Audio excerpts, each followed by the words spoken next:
Welcome to The Lifeline, a production of Simply BJE Incorporated. The goal of this podcast is to build, to inspire, and to empower our audience through conversations on business, leadership, and mental health. We invite you to follow us on Facebook, Instagram, and at simplybje.com/The Lifeline. Now, let's tune in for today's episode. Top of the day, everyone. I trust that you are well, and thank you for joining us for this episode of The Lifeline. We're your hosts, business coach Bo Powell and leadership coach and mental health advocate Barry J. Elliott, also known as BJE. Our goal is to build, to inspire, and to empower our listeners through conversations around the topics of business, leadership, and mental health. You can visit us at www.simplybje.com/The Lifeline and on social media at Facebook and Instagram. Once again, businessman, coach, educator, entrepreneur, husband, father, Lindsberg Pettway is with us. Back in the building. Back in the building. Always a pleasure. Our platform with this brother could say a lot, but if you listen to this conversation, he will introduce himself and has been for the last several weeks. As I said last week, he's a powerhouse. He's a force to be reckoned with. So we're going to let this brother do his due. Today, we want to continue the conversation that we began last week on fatherhood. The third Sunday was Father's Day. And at our church, one of our deacons said something. He was a Father's Day messenger. And he said something profound. One of the statements that he made during his message, he said, I made it a point to make sure that I was the first man to tell my son and my daughter, I love you. How critical is that from your perspective? I think that's very crucial in the development of the emotional capacity of your child, especially from the perspective of a young man. As men, we're taught sometimes where we work, you shouldn't cry and you should be hard and you should not show your emotions. But I personally make it a point to tell my boys I love them every day. We have a little thing that we do every morning. We pray, I pray for them. And then after that, I have a certain affirmation that they say, and then we say the 23rd Psalms. So the affirmation is, I am a child of Lindsberg and Janie Pettway. Well, that's my parents, but they say Lindsberg and Chandra Pettway. I'm the head and not the tail. I'm the lender and not the borrower.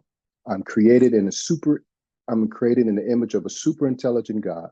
Thusly, I'm educable, successful, and strong, uniquely talented, disciplined, and capable, willing to love, learn, and lead my generation. And this will I do, so help me God. And I make a point for them to say it every day. And sometimes I'm a child, sometimes they're enthused, sometimes they're not. But at the end of that, have a great day and I love you. And they say, I love you too. So again, I didn't get that when I was a young man. To be honest, my mother showed love by providing, doing. My father died when I was 2.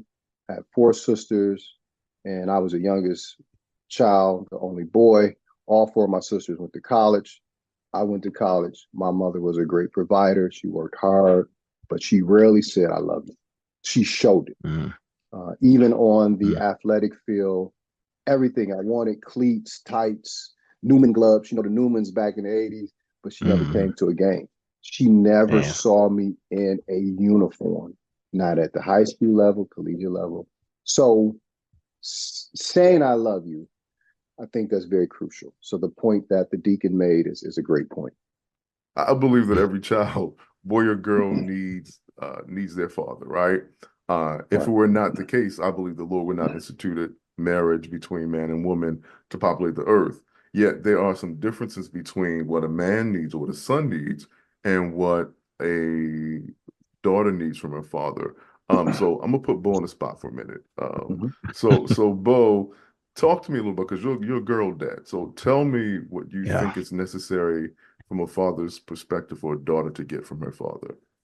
Yeah, that is putting me on the spot.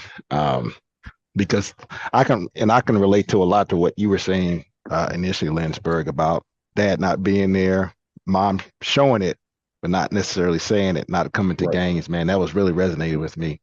I'm buying a little time here. But and so, but from that space, I struggled to be transparent, when my kids are in the house, not being sensitive to their needs. And so I think I became a much better dad when I got older. And so for girl dads, I think more than anything, it's just being able to show them the fullness of what manhood and masculinity looks like. On one hand, there has to be strength, but at the same time, there has to be sensitivity.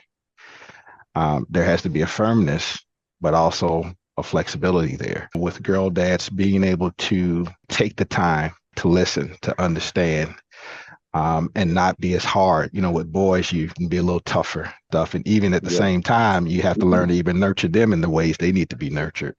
Yes. But for our girls, we have to tap into that side that validates them, shows them that they're important, while at the same time, giving them our side of the equation when it comes to parenting, drive, accomplishment, success, being able to balance those both. And much of that comes from the example of what you do, but also being able to give them that time to validate who they are as women and setting that standard with them and challenging them to uphold them, like Lindsberg was talking about in our last episode. So that would be my 2 cents on the subject. Good answer, sir. Good answer. Yeah. Good answer. So Lindsberg, as a father of sons, 3 sons, what do you think is your responsibility to give to your sons? Wow. The responsibility that I have is to, number one, make sure they have a godly character, to understand that everything that they have it came from God. Every talent, every smart, every look, every muscle, your whole being. Then I think I tell them and I try to teach them how to love themselves so they can love someone else, and not to search for love from a female if you don't love yourself. And loving yourself is having a standard for yourself, taking care for yourself, working, establishing who you are so that one day you'll be able to establish your household. Work ethic. I think that's one of the main responsibilities that I try to teach and to show. To be coachable, to be coachable not only on the athletic field or court, but in life. When you're communicating with an educator, when you're communicating with a manager or someone, how to be a critical thinker. That's one of the things that I share with them. If someone tells you to do something, I shouldn't have to tell you, it's over there, pick it up, turn it to the left, then do this. Think about it, figure it out. And if you develop those type of skills, you can and will be successful in life. And one of the most important things, and it's probably right up under godly character, learning how to love a woman. And I think that's my responsibility through how I treat their mother.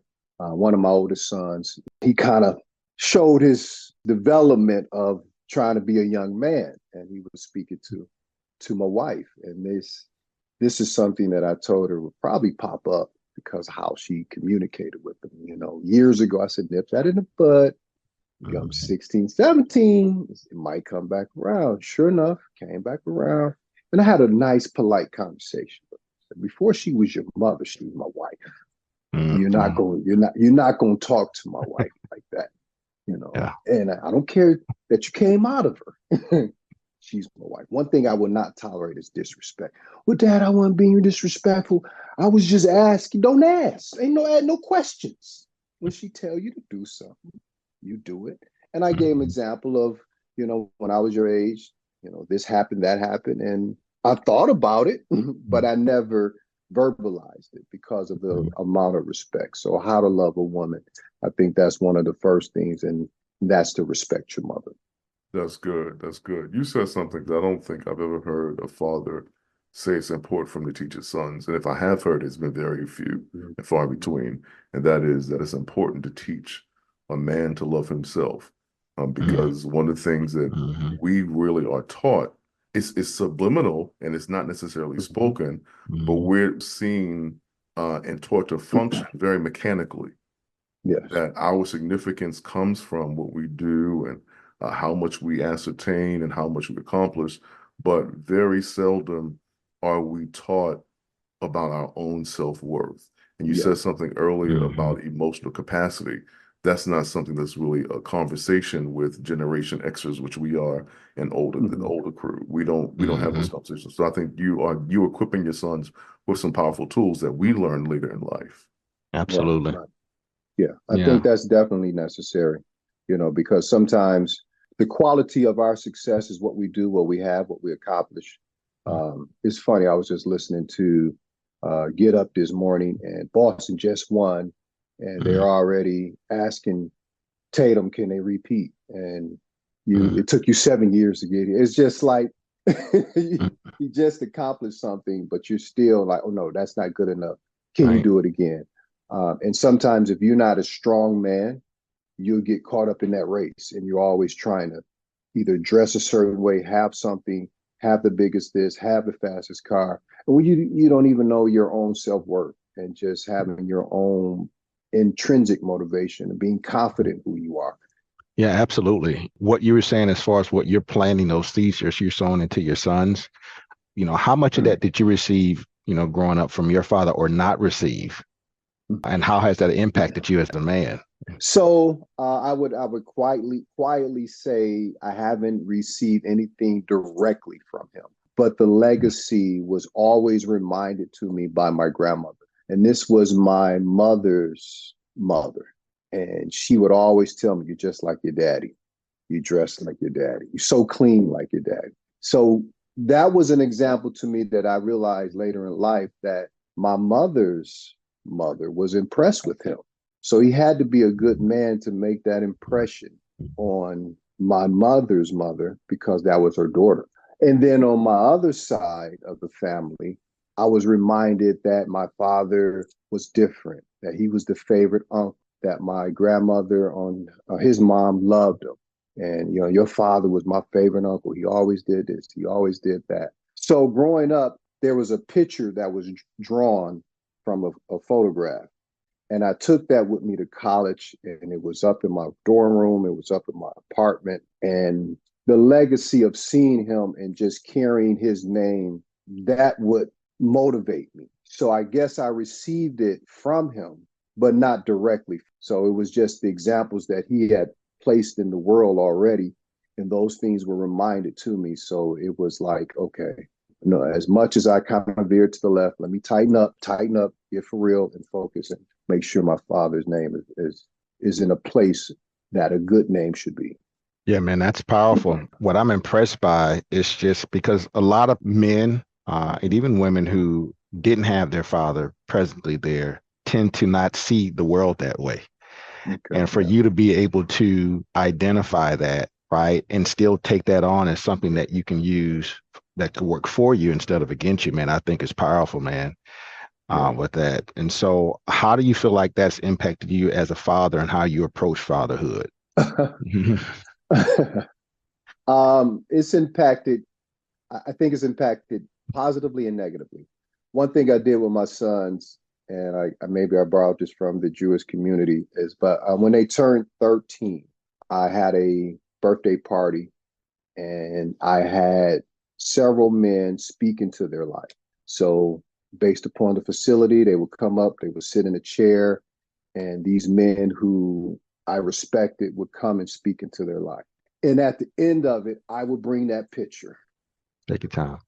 I would bring that picture, and I would show them their grandfather holding me, and the reason why I do the things that I do. Mm-hmm. Hey, y'all got me here. It's all good, brother. Breaking down. Wow. Wow. It's powerful, man. Powerful. It really is. And I would show them the reason why I made mistakes, maybe going too hard, or the reason why I worked so late to try to provide for them. So it impacted me in a good way, and it helped me to become, I guess, the father I am today. So I apologize for that. Yeah. No apologies. I mean, this is a safe place. This is a safe place. That's good stuff, man. This is a safe place. I'm kind of jealous. Wow. I'm kind of jealous. Nobody. I'm telling you, that is. I was gonna call you earlier, Mufasa. Because Lion King is one of my favorite movies, right? And there's a scene where Simba hits a low point, and Mufasa comes back in spirit form and says, remember who you are. Well, your sons will never have to guess who they are because you told them who they are at the age of 13. And I believe one of the functions of a father is that a father tells his children who they are so that they don't have to figure out who they are. And that's one of the gifts that you gave your sons. And I think it's remarkable. It says a lot about you. As I told you before, I'm impressed by you. I'm impressed by you. Honored to know you. Nobody. Man, you're an incredible soul. I'm proud of you. I know we just met, but I'm super proud of you. I've never in my life heard something like that in our community. Where at 13, of course, I know the Jewish do it. I forgot what it's called. Bar mitzvah. Bar mitzvah, yes, bar mitzvah. But I've never seen that replicated in our community. And so for me, that is major. Your sons will never have to guess their value. They'll never have to guess where that legacy is. They'll always know that my dad gave me a sense of identity, gave me a sense of purpose. Of course, God evolved, they evolve, and they grow in the world, but you planted that seed. And so they have some sense of direction. And as I told you before, your name is a gift. Lindsberg Pettway is a gift, and it's a strong name. It's not just unique, but it's a strong name. And so you were meant to change the world. And so again, I'm grateful to know you. I'm gonna get off my soapbox and I appreciate you sharing that with us. Man. That came straight from God. That came straight from God. I mean, I woke up one day and he dropped that in my spirit, and it was the first time my son invited some of his friends and some of his other friends that don't look like us, and they told him later that, wow, man, we had never experienced anything like that, and man, your father's pretty cool, and it's just a different experience. So my youngest son, Langston, is 12, and he'll be 13 July 1st. So we're planning the next one for him. Nice. I'm just thinking about Langston, seeing his other brothers and having that expectation. Right. Just how powerful that is for him to be expecting that and to moving into that space, man. And so, like I said, I appreciate you sharing that with us and being transparent with who you are and how you are with your sons, because there's so many negative experiences or negative connotations on men, particularly Black men, when it comes to fatherhood. Right. And so for you to be able to share that with us in the way you did, and just show, man, there are men out here, regardless of what social media may paint out here, who, man, loves their family, who's career driven and loves their kids. So, man, thank you so much for sharing that. And so I know we're talking about fatherhood, but I see you got your For Real shirt on, man. So for all our listeners who hadn't listened, if this is your first time listening in, tell the listeners who you are, about your businesses, how they can find you on social media and connect with your services, sir. Sure. So I am in the automotive world. I'm a sales manager at Feldman Chevrolet of Livonia. I have a team of 8 men that I lead each and every day. And my brand is For Real. One of the caveats of For Real is 3 parts. So it's automotive, it's a clothing brand, and most importantly, it's a male mentoring. So I mentor young males between the age of 8 and 18, impacting them through sports and through life skills. But you can find me on social media, TikTok, Instagram, Lindsberg For Real, and Facebook, Lindsberg Pettway. And I love to be able to assist you. We sell cars all over the United States. So if you're not in my city, don't worry about it. We'll make a deal, a For Real deal, and we'll ship it to you. Come on now, a For Real deal. All right, so y'all make sure you guys taking advantage of that. Always be closing, ABC. That's right. Hey, come on, man. All right. All right. Well, this concludes another episode of The Lifeline with your hosts, BJE and Bo Powell. Don't forget to check us out at www.simplybje.com/The Lifeline and on social media. Look, we're on a mission. We want to bring light and life into your household. So join us and let us hear your feedback, because it's all about bringing life to you on The Lifeline. Y'all take care and God bless.